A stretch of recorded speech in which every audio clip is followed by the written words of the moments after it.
Some stories do not rest, no matter how many years pass. In the soil of Savannah, beneath its charm and grace, a secret still breathes, a tale of power, blood, and the price of memory.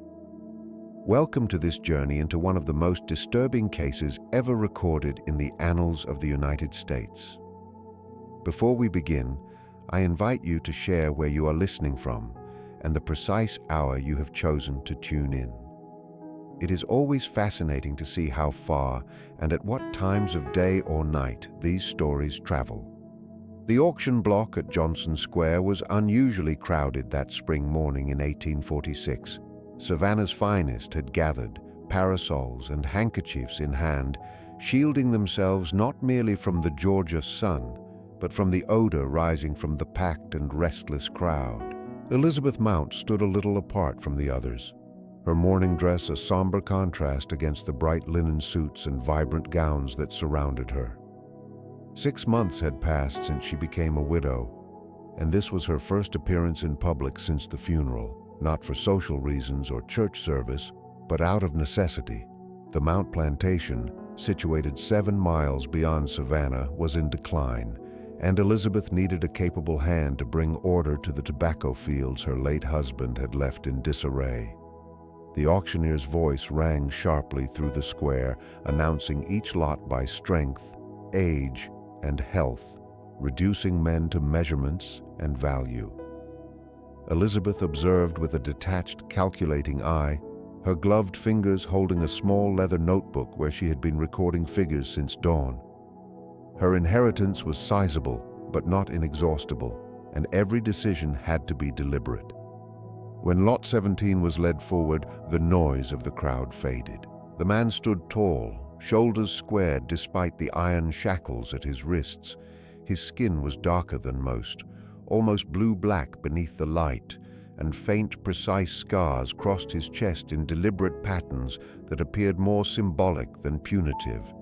Yet it was his eyes that drew all attention, amber in hue, and instead of lowering them as others had, he stared straight ahead, calm but unnervingly alert.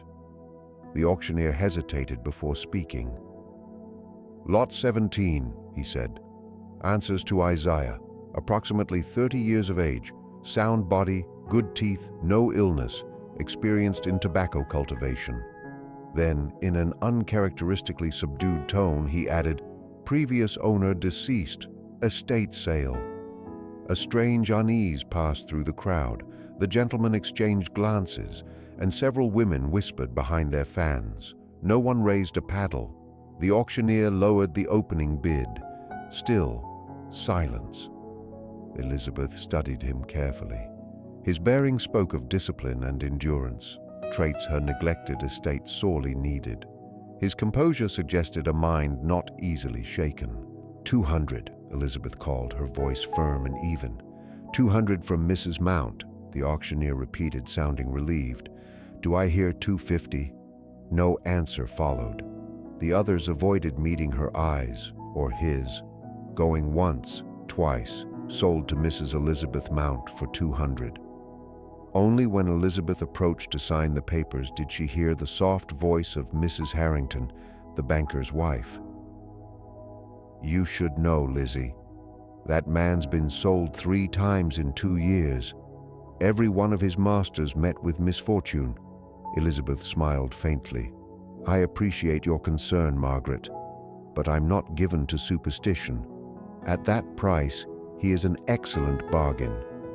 She could not know, as her pen touched the paper, that this choice would mark the beginning of the most disastrous chapter of her life. The documents identifying Isaiah Boone as her property would later reappear during the investigations of 1848, becoming the foundation of what local historians came to call the Mount Plantation Incident. The carriage ride to the estate was quiet. Elizabeth sat upright, hands folded neatly, while Isaiah stood on the rear platform, his body swaying with the ruts of the dirt road. The plantation house soon appeared, a once grand Georgian structure with tall white columns and wide verandas, now showing the neglect of 6 long months. Paint peeled, shutters hung loose, and the gardens were overtaken by weeds. Even from afar, the tobacco fields looked broken and untended. As the carriage drew closer, Elizabeth spoke without turning. "My husband passed in November. The overseer left soon after, taking 3 of our strongest hands. The ones that remain are too old or too untrained. You have worked tobacco before. You will take charge of the fields and the 4 remaining men. You will report directly to me." Isaiah inclined his head slightly, an acknowledgement more than a reply. "You'll live in the cabin by the northern field," she added. "It once belonged to the overseer. Work begins at dawn." When they reached the main house, Elizabeth stepped down unaided. "Malachi will show you your quarters and provide what you need," she said, motioning toward an elderly man who had appeared from the side of the house. "I expect you at the main house at 7 to review the fields." That evening, Elizabeth made a short diary entry. "Acquired new field hand today, Isaiah, about 30. Unusual appearance but capable. Purchased well below value. Slight concern about his history, though he seems sound. Mrs. Harrington warned of ill luck surrounding him. Such talk has no merit." The diary, of course, omitted what the kitchen servants whispered that same evening. Malachi, while preparing supper beside the cook, Bessie muttered, "That one isn't right. Look at his chest. Those marks aren't whip scars. Those come from the old country. My grandmother said men with such marks don't belong entirely to this world." Bessie frowned. "Hush, now. Miss Elizabeth's been through enough since the colonel died. Don't stir up trouble." But Malachi continued softly. 3 masters dead, Bessie. First one found in bed, eyes open, body cold. Second walked into the river fully dressed. Third shot himself in his own house. And after each, Isaiah was sold on." At 7 sharp the next morning, Isaiah approached the main house. Elizabeth met him in what had once been her husband's study, now stripped of hunting trophies, and filled instead with her own botanical sketches and reorganized ledgers. "The tobacco crop is failing," she said plainly. "The soil is tired, and the men lack order. You'll find the field map here." Isaiah examined it, his expression thoughtful. "The rotation is wrong," he said finally. "Tobacco drains the soil. You should have planted legumes last season." Elizabeth was taken aback by his knowledge. Later that night she wrote, "Isaiah possesses unusual intelligence, understands soil rotation, speaks with clarity, suggests major adjustments. Against convention, I am inclined to trust him. Necessity outweighs propriety." Within a fortnight, the effects were visible. The workers obeyed Isaiah willingly. He shouted at no one, yet his presence commanded more than the colonel's whip ever had. He led by example, silent and precise, but the house servants grew increasingly uneasy. They kept distance from him, eyes lowered, not from respect, but fear. Only Malachi spoke to him freely, their quiet conversations on the back porch ending abruptly whenever someone approached. By June, the crops began to recover, rich, green, and thick-leaved. Elizabeth observed from her upstairs gallery, her diary now tinged with strange fascination. His methods work. There is order again.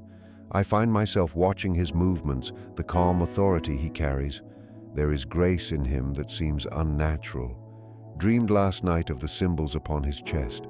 They formed words I nearly understood.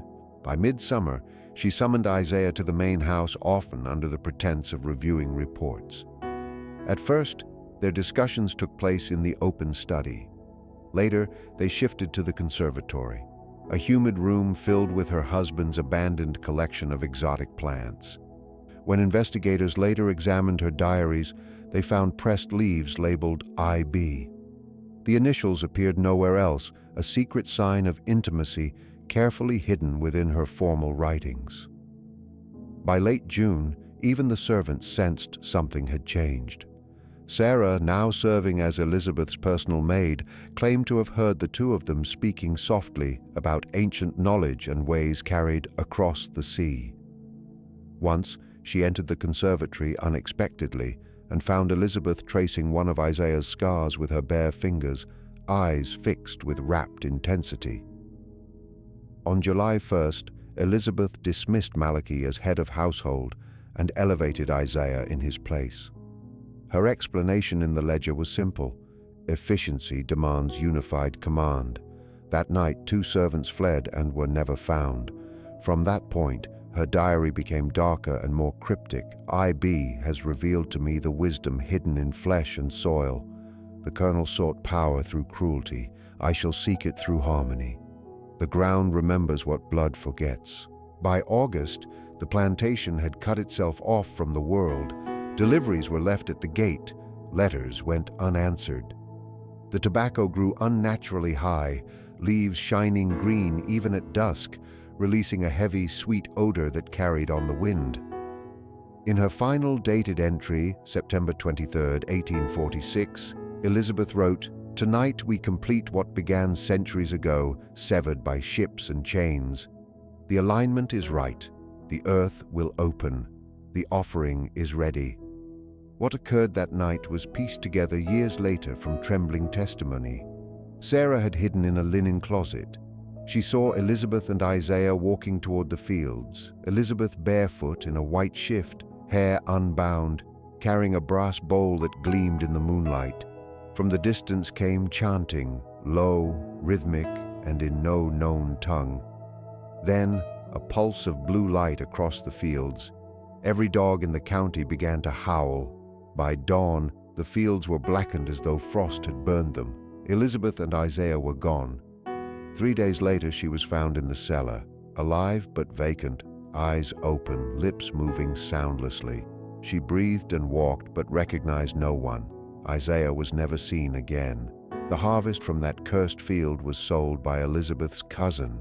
In the months that followed, physicians across 3 states reported patients speaking strange tongues, recalling lives from lands beyond the sea, and suffering vivid, haunted dreams, all traced to Mount Tobacco. Elizabeth lived 17 more years in silence, dying during the Civil War. Nurses swore she often traced symbols on her arms in her sleep. The estate burned in 1850. The land lay abandoned. Even maps labeled it barren. In 1922, the Georgia Historical Society investigated but found records missing. Only a few diary pages survived, copies made by Sheriff William Harrington. In 1967, construction crews uncovered a sealed jar of dark, oily soil. Within days, workers bore identical scars upon their arms. The project was abandoned. The ground remains empty. Locals still whisper of a tall figure walking the perimeter at dusk, and of a pale woman nearby, eyes open, lips moving as though in prayer. The last documented sighting came in 1968. A graduate student found wandering, feverish, murmuring, "She is still looking for him." The soil remembers. Even now, the elders of Chatham County will not speak of the Mount land. They say some bargains cost more than money, and some knowledge once learned never lets you go. In the archives of the Historical Society, one page of Elizabeth's diary remains. It reads, "He is not in me, I am in him. The vessel changes, the essence remains. The case remains officially unsolved. The blood was mixed into the soil around certain tobacco plants marked with symbols carved carefully into their stems. Those plants," Malachi whispered to Sarah, "grew taller than a man. Their leaves were streaked with red, and when the wind passed through them, it sounded like whispered names." The investigation that followed Elizabeth's discovery in her catatonic state was brief and shallow. Modern researchers, when examining what remains of the records, noted several troubling details. The lead investigator was related to Colonel Mount's business partner. Several witness statements appeared altered after being filed. The medical examiner who studied Elizabeth was later confined to an asylum, said to have become obsessed with recreating the strange conditions that had caused her state. One of the few sincere assessments came from Dr. Jonathan Merritt, a physician at the Georgia State Hospital who examined Elizabeth in 1858, 12 years after the incident. His report, marked confidential and discovered only when his papers were donated to the Medical College of Georgia in 1924, read, "Mrs. Mount presents the most extraordinary case of displaced consciousness I have seen in 30 years of practice. Though her body lives, her essential self seems entirely absent. More troubling is the faint sense that something else now occupies the empty space where her mind once resided, something that watches from behind her eyes with patience, waiting for a moment to act. The fate of Isaiah Boone remains the central mystery of the Mount plantation. No body was ever recovered, and no verified sightings followed that September night. Yet, in the decades after, reports began to surface from port cities along the eastern seaboard, Charleston, Norfolk, Baltimore, even as far north as Boston, of a captivating preacher who appeared suddenly among free black communities. He performed ceremonies blending Christian imagery with ancient African rites, and he vanished just as abruptly, often after unexplained deaths or disappearances among wealthy white citizens. Descriptions differed, but certain details were constant. His skin was unusually dark, his eyes a glowing amber, and ritual scars were visible on his forearms when he raised his sleeves during fiery sermons. Many accounts spoke of his eloquence and his sermons, which focused not on salvation in heaven, but on reclaiming strength through ancestral memory. In 1861, a Baltimore police report described the arrest of a man matching this description for inciting unrest. He was held overnight, but the next morning his cell was empty. The officer on duty reported the faint scent of tobacco just before discovering the escape, though no one had entered and no smoking materials were allowed inside. A clearer link appeared in 1878 when workers renovating a former boarding house in Philadelphia, once part of the Underground Railroad, uncovered a small leather-bound book. Inside were detailed botanical drawings and notes on the preparation of plant compounds, many native to West Africa rather than North America. Between these notes were philosophical reflections on consciousness, the limits of body and spirit, and the possibility of spiritual transfer. The final page bore a single line, I.B., from the soil of Mount, now free in all ways that matter. Handwriting analysis by the University of Pennsylvania in 1943 confirmed that several marginal notes matched samples of Elizabeth Mount's handwriting, though the main text had been written by an unknown hand. The tobacco harvested from Mount Plantation in the autumn of 1846 carried its own dark legacy. Despite its strange appearance, it entered regular trade routes, sold in Savannah, Charleston, and Richmond. By spring 1847, physicians began reporting cases of what one called tobacco madness, mainly affecting wealthy men who had purchased the premium Mount crop. Symptoms unfolded in 3 stages. First came vivid dreams of strange landscapes. Then the victims spoke languages they had never studied. Finally came full personality changes, men insisting they were others, describing lives in West African villages before their capture. At first, these episodes lasted minutes. Later, they stretched into days, and in severe cases became permanent. One well-documented case involved Judge William Harrington of Savannah, husband of Margaret Harrington, who had once warned Elizabeth at a slave auction.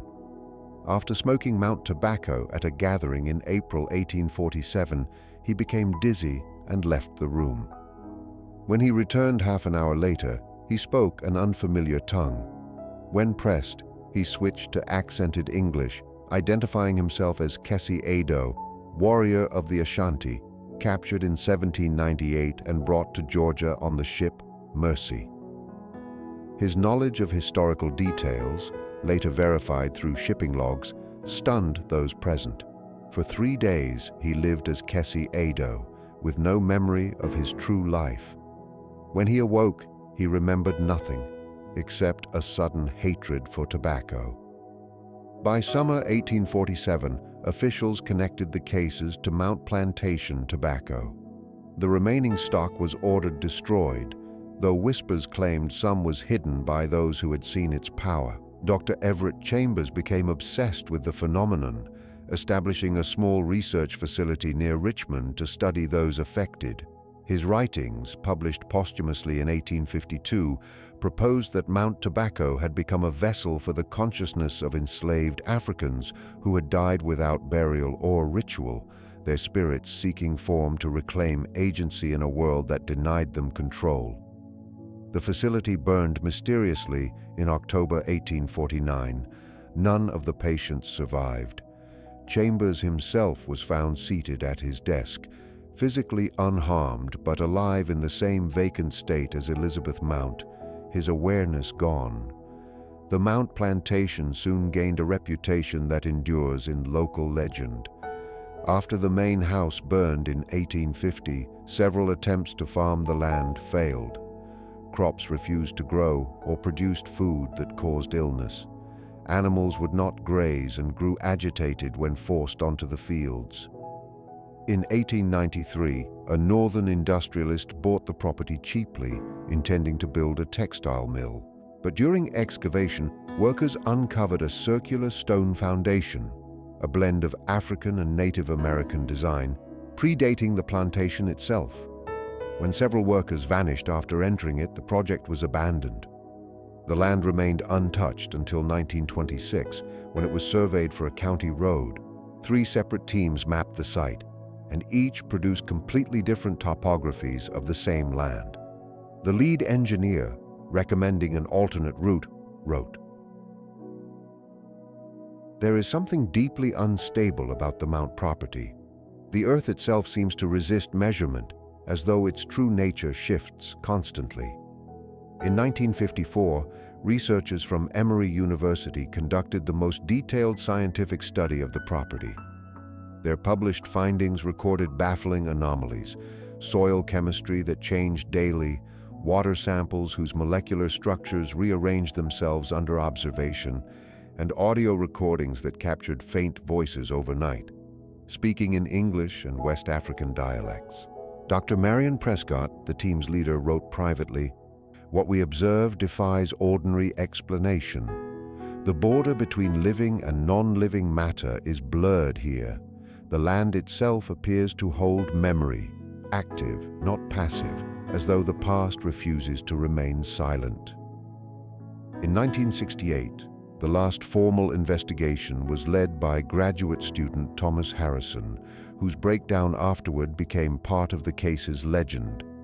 His recovered field journal showed increasingly erratic writing.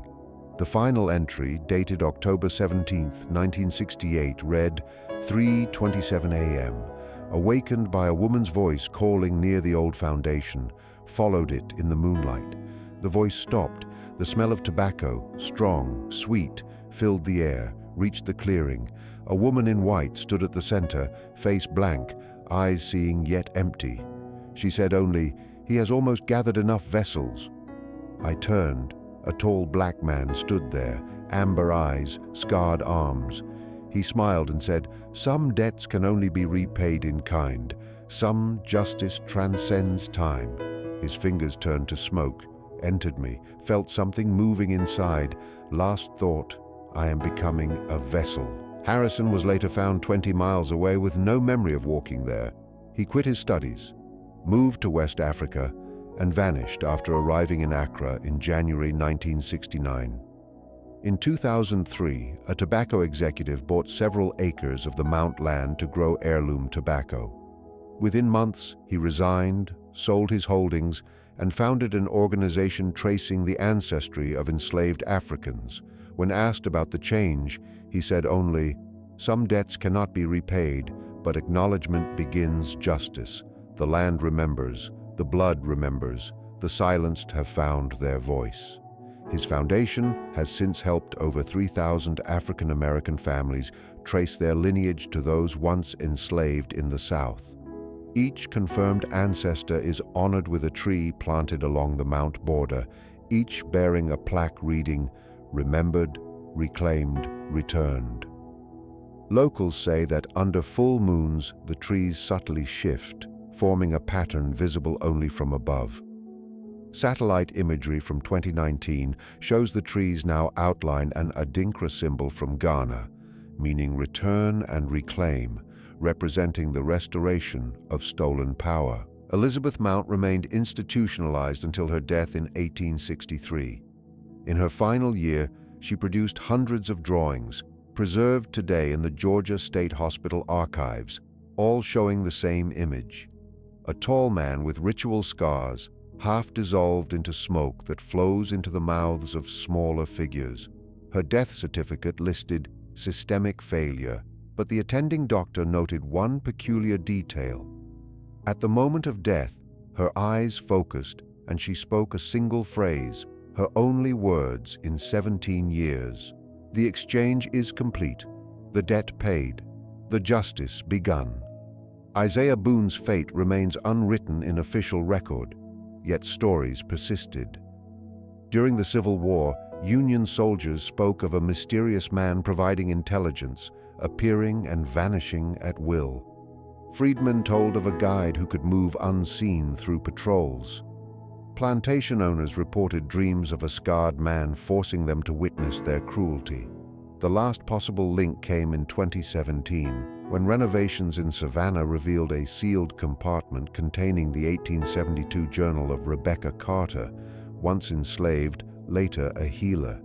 She described a visitor, the vessel keeper, who taught her to heal the spirit, to heal the body. Her description matched Isaiah: dark skin, amber eyes, ritual scars. Wherever he stayed, tobacco plants grew, even in barren soil. Her final entry read, "He says his work here nears its end. The vessels are nearly full, with what was taken, dignity, identity, memory, power. When the exchange is done, he will cross the water, carrying the essence of those from whom all was stolen. No debt goes unsettled, no act without consequence. The tobacco remembers, the land remembers, the blood remembers. And I keep that memory until balance is restored." Today, her building serves as a museum of African American healing traditions. Visitors report strange occurrences: the scent of tobacco where none burns, whispers in empty rooms, vivid dreams of other lives. The Mount land remains marked on maps as protected wetlands. Every plan to develop it has failed. The planted trees still grow, visible from above as a living emblem of return and restoration. Locals say that at dusk, two figures still walk the boundary: a woman in white with hollow eyes, and a tall man with amber eyes and ritual scars.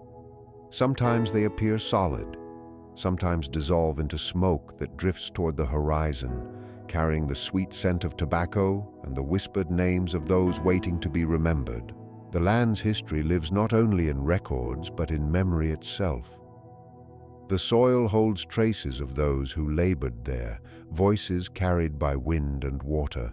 Visitors speak of unseen watchers, flickering shadows, and dreams not their own. These are not mere hauntings, but echoes of unfinished lives, stories demanding remembrance. The vessels, filled with memory, dignity, and power, are symbols of balance, slowly being restored.